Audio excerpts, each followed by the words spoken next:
siang Pak Santo. Selamat siang Mbak Hani. Ya, Gimana? luar biasa. Ini Pak Santo dengan senyumnya yang khas. Pak, tadi kita sudah dijabarkan dengan jelas sekali ya mengenai hybrid learning dan bentuk-bentuk implementasinya. Nah, Bapak sebagai praktisi yang sudah menjalankan langsung di sekolahnya, boleh di-share apa saja Pak bentuk pembelajaran digital atau hybrid learning yang dilakukan oleh Kanisius dalam pembelajaran di masa PJJ sekarang ini? Ya, terima kasih Mbak Hani. Sebagai kepala sekolah, mungkin teman-teman rekan kepala sekolah yang lain ya, di masa pandemi ini mungkin yang paling stres. Ya, bagaimana tidak stres di situasi pandemi yang mencekam, harus memastikan pembelajaran itu bisa berjalan dengan baik dan aman. Nah, jadi tantangannya sangat luar biasa. Nah, semoga teman-teman kepala sekolah tidak stres ya. Dan tantangan yang saya hadapi pada waktu itu sebetulnya kuncinya adalah menjaga Bapak Ibu guru untuk tidak stres. Karena kalau Bapak Ibu guru itu stres, maka akan menular ke peserta didik dan juga orang tuanya. Nah, maka kompetensi guru ya, karena PJJ harus menggunakan teknologi ya, maka percepatan teknologi terhadap guru, sarana-sarana teknologi itu harus difasilitasi ya. Bersyukur kita di Jakarta ya. Saya tidak membayangkan teman-teman yang ada di luar pulau sana yang mungkin internetnya belum ada. Nah, tantangan yang kedua adalah keterlibatan siswa jelas, karena kita tidak bisa melihat dari dekat bagaimana kondisi para siswa. Ya. Kemudian tentu lalu komunikasi. Nah, komunikasi ini akan menjadi sulit ya selama PJJ. Tetapi saya sebagai kepala sekolah sangat bersyukur ya dengan PJJ ini saya merasa banyak hal yang tadinya saat tatap muka itu tidak mungkin, dalam PJJ itu justru mungkin.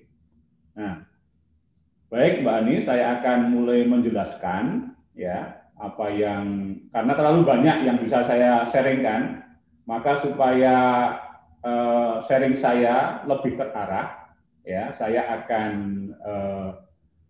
coba share screen, ya. Dan tadi kalau Bu Ira itu sudah menjelaskan dari sisi Pesona Edu. Nah, kami ini yang di lapangan. Apakah iya betul yang disampaikan Bu Ira tadi? Nah, maka nanti mungkin saya juga akan mengulangi ya beberapa hal yang mungkin sudah disampaikan Bu Ira. Versi kami-kami yang ada di sekolah yang tanpa pelatihan langsung mencoba. Ya, seperti itu. Nah, nanti supaya teman-teman yang melihat acara ini apakah menjadi takut ataukah menjadi bersemangat, begitu. Saya izin share screen ya, Mbak Hani. Baik, sharing saya akan saya bagi menjadi 4 bagian. Yang pertama, saya akan mulai menjelaskan secara singkat proses PJJ di SMP Kanisius. Kemudian yang kedua, saya akan memaparkan data mengenai peningkatan nilai akademik. Ya, saya hanya menyampaikan angka. Apakah itu bisa dibandingkan atau tidak? Teman-teman silahkan nanti memikirkan sendiri gitu ya. Nah, kemudian yang berikut, saya akan memaparkan data bagaimana tanggapan para siswa ya terhadap PJJ di SMP Kanisius. Dan yang terakhir, saya akan menunjukkan penggunaan aplikasi LCMS dari Pesona Edu Ikhlas di SMP Kanisius.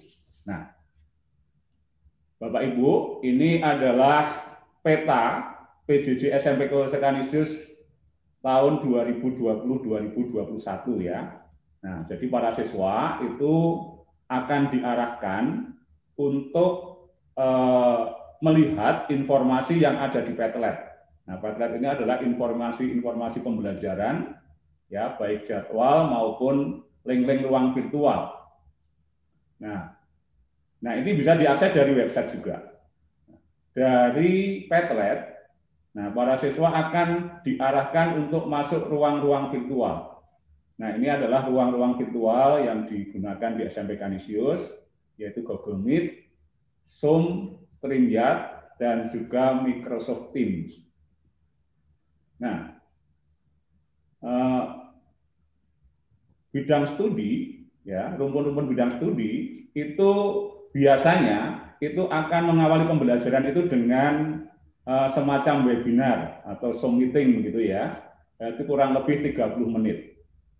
Nah, saya sebagai kepala sekolah ingin menjaga para siswa dan orang tua tidak stres hanya gara-gara koneksi internet atau kendala device, ya.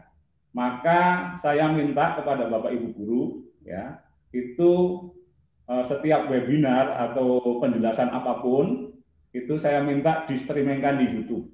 Ya, ini supaya bagi anak-anak yang tertinggal mengikuti atau masuk di ruang virtual itu bisa mengulangi melalui channel YouTube.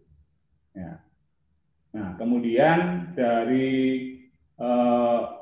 YouTube, ya, dari webinar ini para siswa setelah webinar biasanya akan diarahkan untuk kerja mandiri, ya, menggunakan, nah, salah satunya adalah Pesona Edu Kelas, ya. Nah, ini sudah cukup digunakan karena memang penggunaannya tidak mulai dari tahun ajaran baru, jadi mulai sekitar bulan September, ya. Nah, yang sudah akrab adalah Google Classroom. Bapak Ibu guru sudah akrab dengan Google Classroom, lalu juga Microsoft Teams, dan juga OneNote dari Microsoft, ya. Nah, dari sini guru-guru akan memeriksa pekerjaan para siswa. Ya, mengerjakan pekerjaan para siswa itu, kemudian hasil-hasilnya akan diinput di My Campus. Jadi My Campus ini adalah manajemen sistem yang tidak hanya mengolah nilai, tetapi segala hal, termasuk juga pembayaran. Nah, itu. Nah, sekarang ini perbedaannya. Ya, Bapak Ibu, saya akan jelaskan perbedaannya bagaimana Pesona Edu Kelas ini. Nah, ternyata Bapak Ibu guru biasanya kalau webinar itu mereka akan menyiapkan PPT. Ya, PPT, kemudian dia akan menjelaskan layaknya kalau pembelajaran tatap muka. Para siswa bisa masuk Zoom meeting atau StreamYard, tetapi bagi yang terkendala bisa mengikuti di channel YouTube. Ya. Nah, ternyata Pesona Edu Kelas ini sangat berbeda, ya. Nah, perbedaannya adalah bahwa Bapak Ibu guru masuk Zoom meeting atau StreamYard atau Google Meet langsung bisa membuka LCMS. Nah, di sana banyak buku-buku, bahan-bahan ajar yang langsung siap untuk bisa disajikan, ya, dipakai untuk menjelaskan seperti yang tadi Mbak Ira sudah tayangkan. Nah, dari sini kemudian ini bisa streamingkan, lalu bisa kembali lagi anak-anak bekerja secara mandiri menggunakan Pesona Edu Kelas. Nah, saya kira Bapak Ibu ini penjelasan singkat bagaimana PJJ SMP Kolo Kanisius tahun 2020-2021. Nah, sekarang saya akan menjawab pertanyaan terkait dengan peningkatan prestasi akademik. Nah, ini adalah data nilai raport semester ganjil tahun lalu yang semuanya dilaksanakan tatap muka di sekolah pembelajarannya, dan tahun ini, ya, itu data nilai raport semester ganjil yang semuanya dilakukan secara PJJ. Tentu model pembelajarannya jelas berbeda, PJJ dan PTM. Model soal juga pasti berbeda, karena saya membatasi untuk soal-soal pilihan ganda. Dan sesuai dengan kebijakan dari negara bahwa UN tidak ada, maka harus soal-soal yang dibuat oleh Bapak Ibu guru harus mengarah kepada soal-soal AKM. Nah, Nah, media pembelajaran juga pasti berbeda. Ketika pembelajaran tatap muka di sekolah, ya, meskipun kurikulum sudah berubah beberapa kali, yaitu sekarang kurikulum 2013. Nah, ternyata pembelajaran dengan ceramah satu arah itu masih mendominasi pembelajaran di ruang-ruang kelas. Ya, saya yakin juga ini dialami di sekolah-sekolah yang lain. Nah, dengan adanya pandemi ini ternyata Bapak Ibu guru dipaksa untuk menggunakan media, ya, teknologi digital.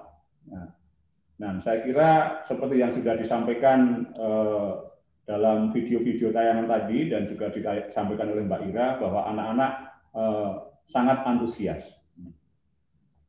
Nah, bagaimana datanya? Kalau dilihat dari rata-rata, ya, kelas 7 itu tahun lalu 80,96. Nah, tahun ini 82,37. Kelas 8 81,58, lalu kelas naik menjadi 83,19, kemudian kelas 9 dari 81,62 naik menjadi 85,49. Nah, lalu berapa banyak yang mendapat nilai di atas 85 ke atas, ya? Karena di tempat kami apresiasi akademik itu diberikan kepada siswa yang mendapat nilai 85 ke atas, ya. Nah, kelas 7 tahun lalu 45, tahun ini 52. Kemudian kelas 8 tahun lalu 52, tahun ini 60. Kemudian kelas 9 tahun lalu 41, tahun ini 94. Nah, dari data ini jelas bahwa meningkat, ya. Memang tidak bisa dibandingkan. Kalau dilihat dari kualitas soal, menurut saya soal-soal selama PJJ ini jauh lebih berbobot, ya, dibandingkan soal-soal yang ketika pelajaran tatap muka. Nah, saya kira apakah ini peran dari LCMS atau Google Classroom? Ya, saya tidak bisa mengatakan secara persis, ya, tetapi saya kira teknologi seperti LCMS itu sangat membuat anak bersemangat belajar, dan tentu juga kreativitas dari Bapak Ibu guru. Nah, sekarang bagaimana tanggapan para siswa terhadap PJJ di SMP Kanisius? Ya. Survei dilakukan terhadap 168 siswa kelas 8. Nah, kenapa saya mengambil sampelnya kelas 8? Karena kelas 8 biasanya itu yang paling bikin ulah, ya. Karena kelas 8 itu merasa telah bisa beradaptasi dengan sekolahnya. Dan untuk ujian masih jauh. Jadi merasa kelas 8 itu kurang mendapat beban, gitu, ya. Nah, jika kita perhatikan diagram di atas, ya, dapat dikatakan bahwa 48% siswa itu tidak bermasalah dengan PJJ, ya. 31% suka dan sangat suka dengan PJJ yang berlangsung selama ini, dan 21% tidak suka pembelajaran PJJ yang berlangsung selama ini. Nah, saya kira Bapak Ibu paham kenapa ada 21% yang tidak suka. Ya, barangkali pembelajaran Bapak Ibu guru yang barangkali yang sudah senior seperti saya ini, ya, tidak mampu atau belum mampu menggunakan teknologi pembelajaran di dalam PJJ. Jadi dapat kita katakan bahwa sebagian besar siswa itu dapat mengikuti PJJ, ya, dengan skema yang tadi sudah saya sebutkan. Nah, sekarang bagaimana tanggapan siswa terhadap metode pembelajaran selama ini? Ya, 32% siswa menyatakan bahwa PJJ menarik dan sangat menarik. Nah, semoga yang sangat menarik ini karena guru-guru menggunakan LCMS, gitu, ya. 39% menyatakan cukup menarik, 29% siswa kurang menarik dan cenderung membosankan. Nah, jadi data ini menunjukkan bahwa metode PJJ yang menghadirkan teknologi digital itu memang mampu meningkatkan minat belajar para siswa. Dan yang berikutnya, bagaimana tanggapan siswa terhadap media yang digunakan Bapak Ibu guru selama PJJ? Datanya adalah 34% siswa mengatakan kreatif dan sangat kreatif. Jadi kami memang memiliki guru-guru yang kreatif, ya. Dan 45% mengatakan cukup kreatif, dan 21% mengatakan kurang kreatif atau cenderung juga membosankan. Nah, Bapak Ibu, saya kira itu pengalaman PJJ, dan sekarang saya akan men-sharingkan bagaimana aplikasi LCMS itu digunakan di SMP Canisius. Nah,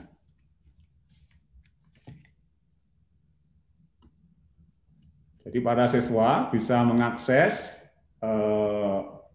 LCMS itu dari web sekolah, ya. Jadi akan dimasukkan, diarahkan ke e-school. Nah, di sana ada learning, ini untuk buka Padlet, lalu ini adalah untuk melihat informasi, dan ini LCMS. Nah, saya langsung buka aja di LCMS.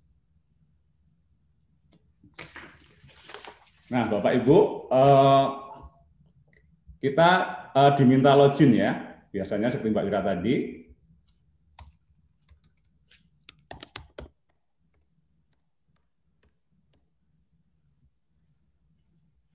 Nah, ini tampilan dari LCMS di SMP Canisius, ya. Nah, seperti ini. Nah, ini juga sama, ini buku-buku yang kami gunakan, ya. Kalau kita lihat seperti ini buku-buku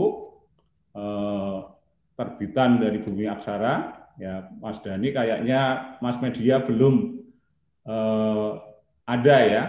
Nah, mudah-mudahan tahun depan guru-guru kami jatuh hati kepada Mas Media. Mudah-mudahan, Pak. Ya, ini belum ada. Oke. Nah, sekarang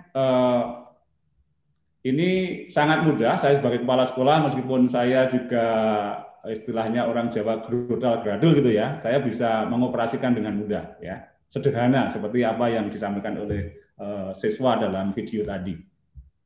Nah, seperti ini. Saya bisa melihat bahwa di sini kami ada 560, ya, itu siswa dan guru, semua terhubung dengan aplikasi LCMS ini. Nah, jujur karena kami menggunakan tidak di awal tahun ajaran baru, sudah di pertengahan semester begitu, ya, maka kami belum menggunakan secara maksimal fitur-fitur yang ada di sini. Nah, kalau boleh saya katakan bahwa guru-guru lebih banyak menggunakan fitur learning activities ini, ya. Nah, ini karena saya sebagai admin, maka saya bisa melihat semua apa yang dibuat oleh Bapak Ibu guru saya. Nah, kalau dilihat ini sudah ada 255 kreativitas, ya, yang dibuat oleh Bapak Ibu guru dengan menggunakan Pesona Edu Ikhlas ini. Nah, saya tidak akan men-sharingkan semua.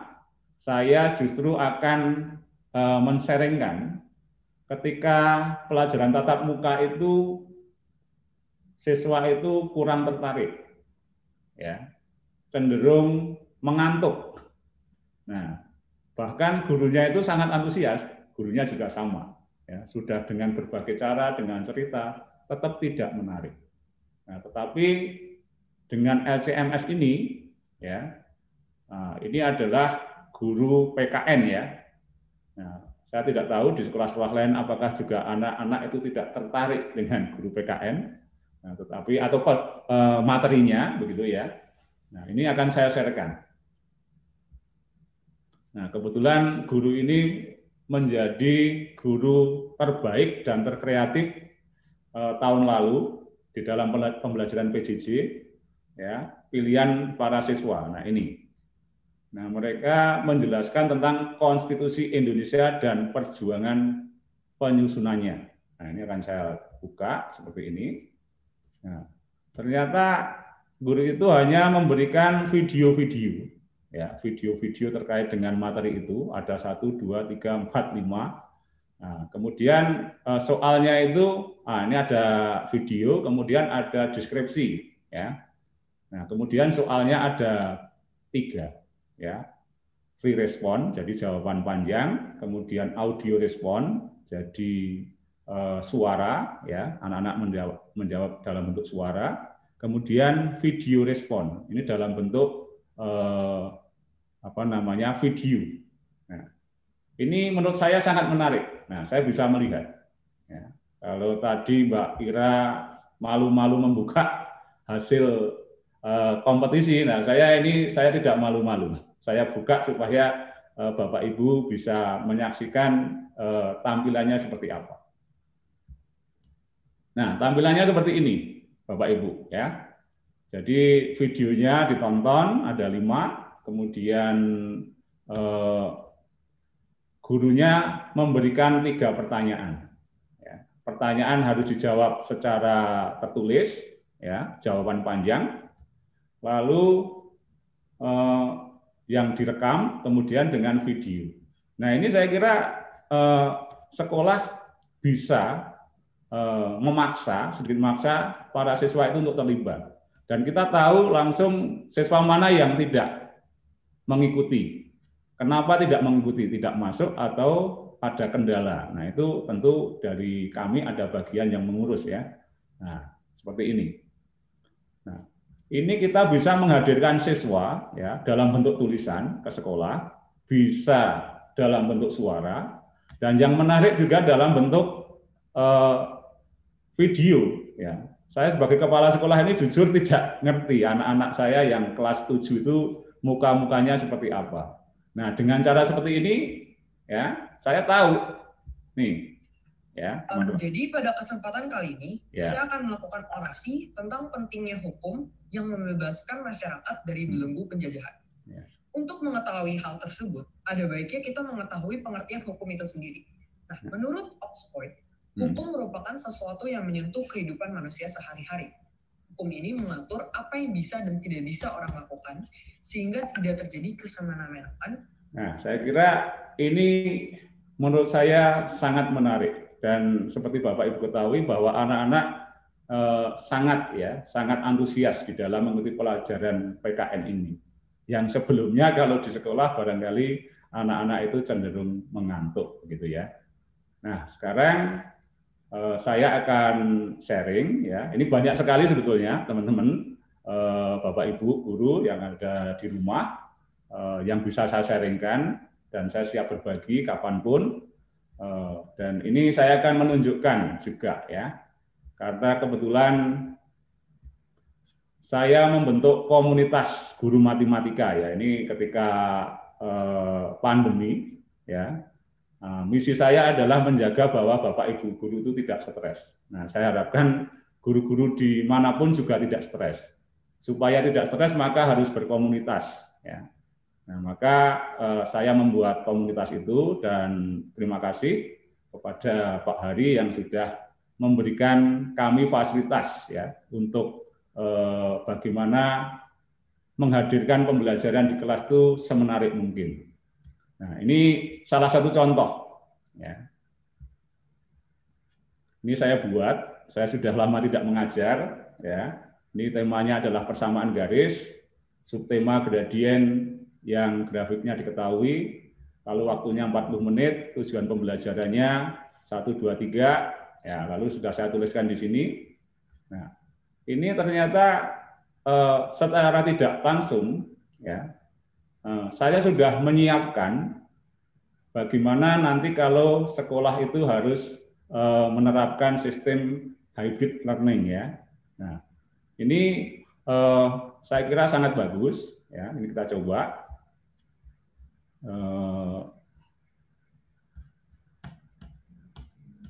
Ya. Nah, yang baik itu seperti ini, bahwa video langsung bisa diklik di sini ya. Nah, saya membuat video. Nah, kemudian anak-anak bisa melihat bentuk soalnya di bawahnya. Ya, jadi bisa di-scroll ke bawah ke atas gitu ya. Ya, seperti ini. Interaktif, inovatif. Ya, ini soal-soalnya bisa. Dan soal matematika tidak harus kesempatan ya. Kali ini tidak harus jawabannya itu angka. Jawabannya juga bisa kata-kata ya. Gradien persamaan garis lurus dari grafiknya. Teman-teman pasti pernah mendapat dalam gambar ada 2 buah bukit. Nah, ini video yang saya buat. Kemudian saya juga menggunakan animasi yang ada di buku. Itu misalnya seperti ini. Bisa. Nah, ini ada di buku Pesona Edu ya. Selisih ya. Perubahan itu artinya selisih vertikalnya sama dengan 3. Nah, ini saya kira guru-guru sangat dimudahkan 3 dibagi 3 untuk berkreasi. Nah,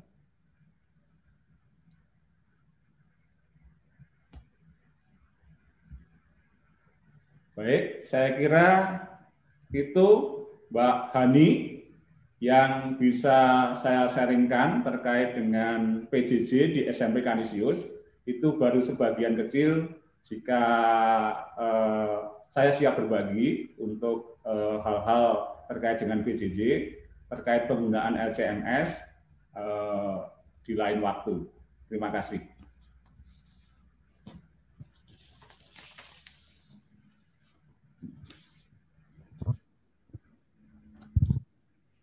Baik, terima kasih banyak Pak Santo, luar biasa yang tadi sudah dijelaskan, sangat lengkap sekali ya. Jadi bisa dibilang Kanisius ini sangat ready untuk PJJ dan banyak sekali elemen-elemen yang digunakan dalam pembelajarannya ya.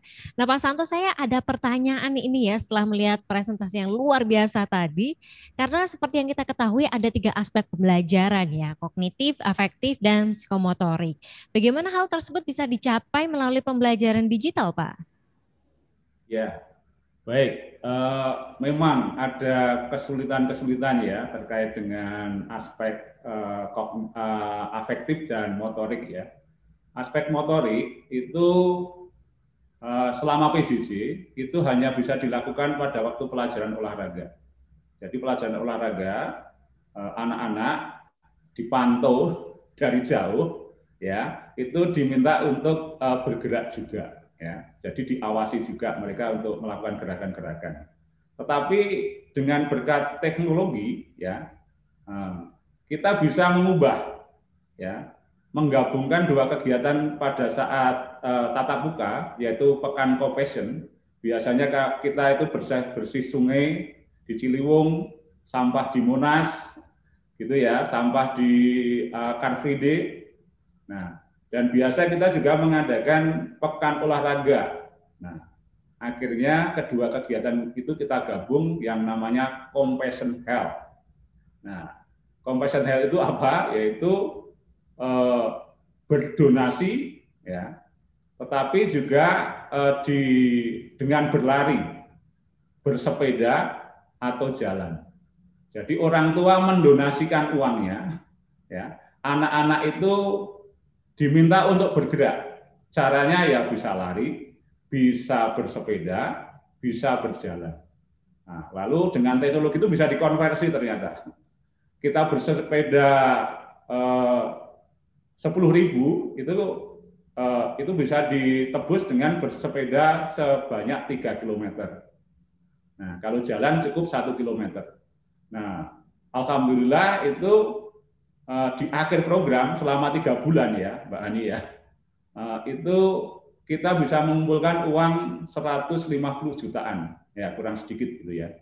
Nah itu nantinya akan kita sumbangkan kepada sekolah-sekolah yang berada di daerah, yaitu bentuk compassion kita, bagaimana bisa mendukung PJJ di tempat-tempat lain. Nah itu ternyata itu diapresiasi oleh orang tua kegiatan itu. Jadi dari sisi afektifnya menurut saya dapat ini ya.